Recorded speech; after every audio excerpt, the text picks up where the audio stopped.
day out, never knowing when I'm going to be punished with the highest form of human punishment just for being me. Welcome to Through the Fire, a podcast about how to live life while experiencing emotional abuse. Each week, I'll share my experiences with you, and we'll break down the lessons I've learned and help you apply them to your own life so that we can all start living with joy and purpose while learning how to keep ourselves safe and sane. Hello. Today I want to talk about being ignored. And this is something that comes up all the time in my relationship. It is something that I have talked about till I'm blue in the face. I've tried every method to stop getting ignored, from getting right in his face to walking out to talking about it in therapy, and it seems like nothing I do works. Now, when I say I get ignored, I mean it's everything from dismissing my feelings to the silent treatment to him walking out and being gone for hours at a time, to just not even acknowledging that I'm speaking. Even sometimes in the middle of a conversation, he'll just shut down and stop talking. He won't make eye contact with me. It's literally like I don't exist. And I did not realize how incredibly painful that is. So I did a little searching to figure out why this is so bad. And what I learned is that being ignored is one of the worst punishments a human can receive. If we think about it as a form of isolation, I've heard it said that in the caveman days, if you were isolated from your group or if they outcast you, your chances of survival were slim to none. So being an outcast, being ignored, being shunned by the group is the most dangerous thing that could happen for your survival.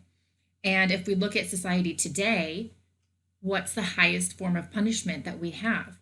Well, it's prison, right? It's solitary confinement in prison.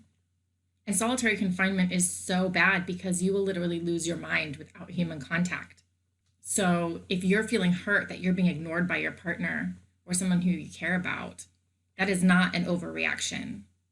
Being ignored is the highest form of punishment that you can receive. And when I learned that, I realized that I am not crazy, that I'm not overreacting, that what he's doing is wrong. And I've asked him repeatedly to please just say something. Say, I need some time to think, or come back to me in an hour, or I'm thinking about it, or almost anything, any acknowledgement that I am alive, even if it's leave me alone. I know I'm not the only person that feels that way. I know a lot of women who are in bad situations who feel the same way, who feel like being ignored is worse than a lot of the other things that most people in society think are the worst things that could happen to a person. And in my particular situation, sometimes he will get upset and give me the silent treatment. And if I decide that I'm not going to let it bother me and go off and do something on my own, whether it's working or, just something around the house, if I don't look upset by him ignoring me, then he'll break the silence with an accusation that I'm giving him the silent treatment. Now, I don't know about you, but if you're trying to talk to somebody and they're not responding, it's kind of like talking to a wall. Why would I keep doing that? There's no reason for me to torture myself. So I'm going to go off and do something else with my time. And that drives him crazy to know that he is not affecting me in a negative way emotionally. And if I was a spiteful person, I might get some pleasure out of that, but I really don't. It just makes the situation worse, where I'm finally trying to find some inner peace and he just finds another way to destroy it. It is incredibly frustrating. So in my research, trying to figure out how to handle this, what to do, how to make myself sane, how to make him stop ignoring me, stop giving me the cold shoulder, I found a lot of advice, and everybody pretty much said the same things. This is how to handle the silent treatment. First is tell them that it's hurtful. Be honest with them. Say, when you ignore me, it makes me feel horrible. It makes me feel like you don't care about me, that you don't love me. However it is that you're feeling, be honest with them about it and let them know that it's really painful for you. If the person you're with or the person you're talking to has any empathy, chances are they'll realize that what they're doing is hurtful and want to stop. Most people who care about you and are trying to live a healthy life are not going to brush that off.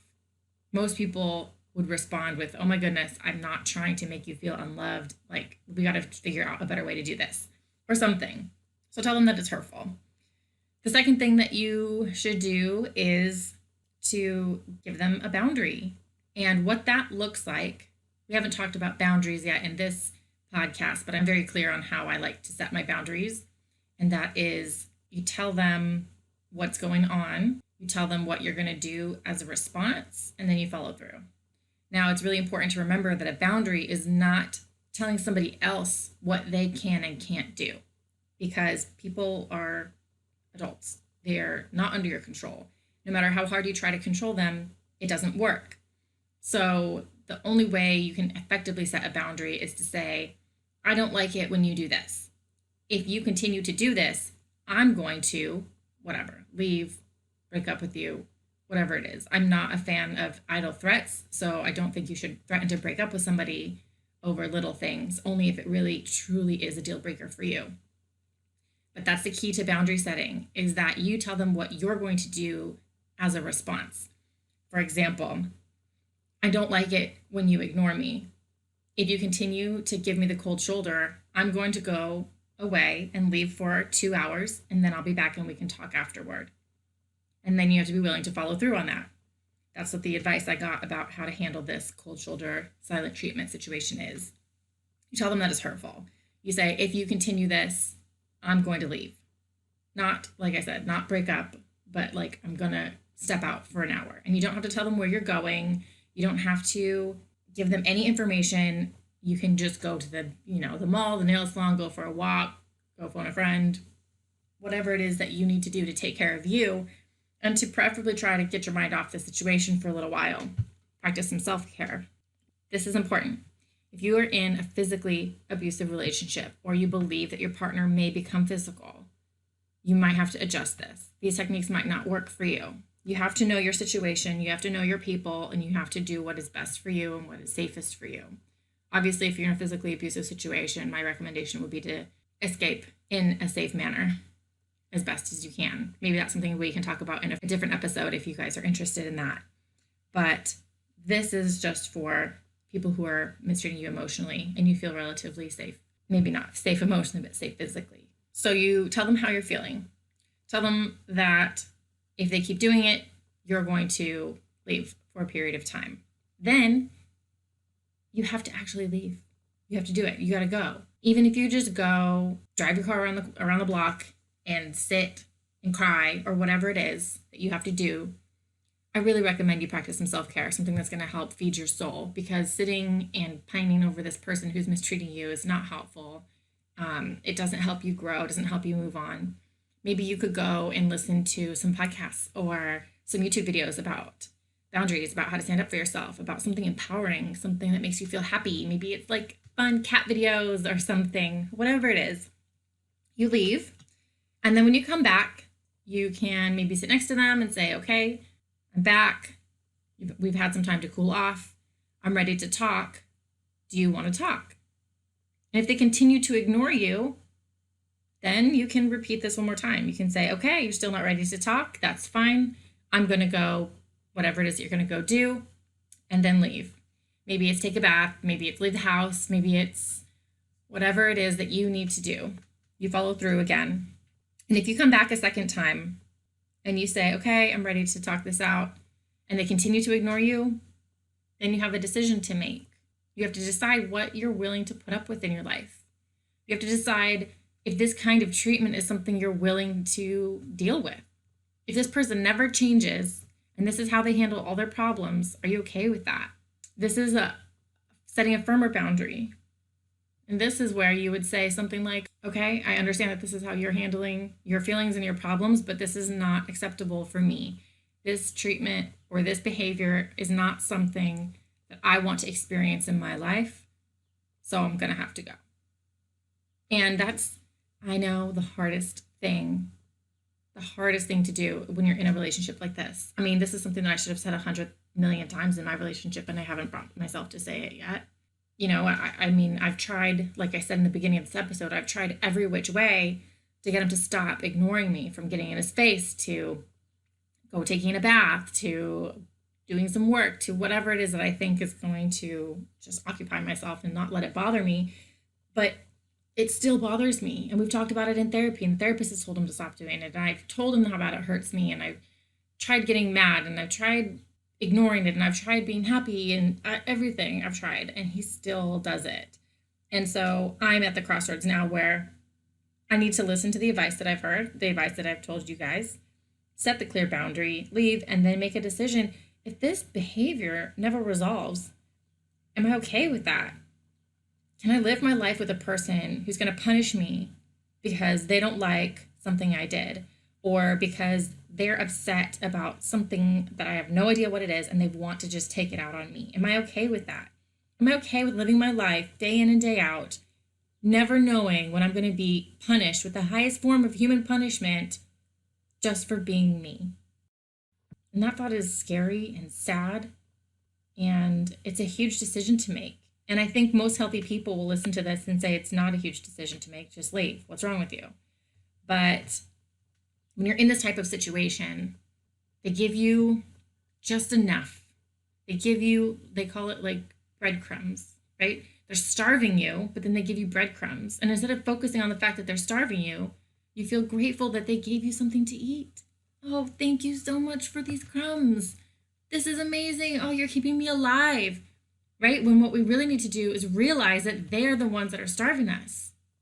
They are the reason that we need crumbs. And we got to start putting things in perspective. And this is how we heal, and this is how we get ourselves safe, is we start seeing things for what they are and recognizing them for what they truly are. This is where individual therapy, where Codependence Anonymous, is where all these resources are to help you put this in perspective, to help you see what is really healthy and what is not healthy, and help you learn what it is that you deserve out of life. Because I guarantee you, whatever it is that you're experiencing, if it makes you feel this bad, you don't deserve it.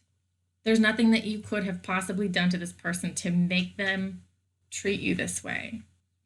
They're treating you poorly because they have a problem with themselves and they don't know how to deal with it, so they put it on you. I can see that clearly in my relationship. My guy has a lot of problems that I have nothing to do with. Problems from his childhood, problems from his adolescence, problems from his early adult life, problems from his later adult life. He has a whole lifetime of problems that he's been unwilling to deal with. And now I'm the next closest thing for him to take it out on. Our therapist described it as lightning, right? There's this electric charge building up in this cloud, and it just needs somewhere to discharge. And so it just picks the closest thing.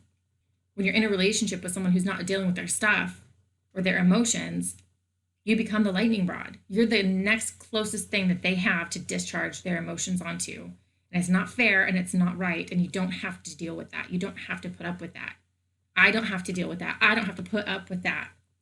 But I've chosen to up until now, for whatever reason, because I felt like I didn't deserve better, because I felt like there wasn't better out there, because I felt sorry for him, that he's been through so much, because I want to help him. I want to prove to him that I'm not who he's accusing me of, that I'm actually a good person, that I'm loving and faithful and caring, which is an accurate representation of who I am. And the fact that he's accusing me of being anything other than that is not a reflection of me. It's a reflection of him and his inability to see the goodness that's right in front of him. And that's what I really need to learn. That's what I need to internalize. That's what I need to remind myself of every single day, that I don't deserve this treatment and it's not about me. It's about him. So I hope that this episode was helpful for you. I hope you learned about how to deal with the silent treatment, getting the cold shoulder. And if you want to join a community of people who are going through similar things, where you can get feedback on your situations, where you can continue to get awesome advice, where you can ask questions that I'll answer in this podcast, then join us over on Facebook in our Facebook group, Through the Fire. It's a really amazing place, and I hope to see you there. Please also don't forget to subscribe, rate, and review this podcast. It's how we can get incredibly vital information out to as many people as possible. So thank you, and I'll catch you next week.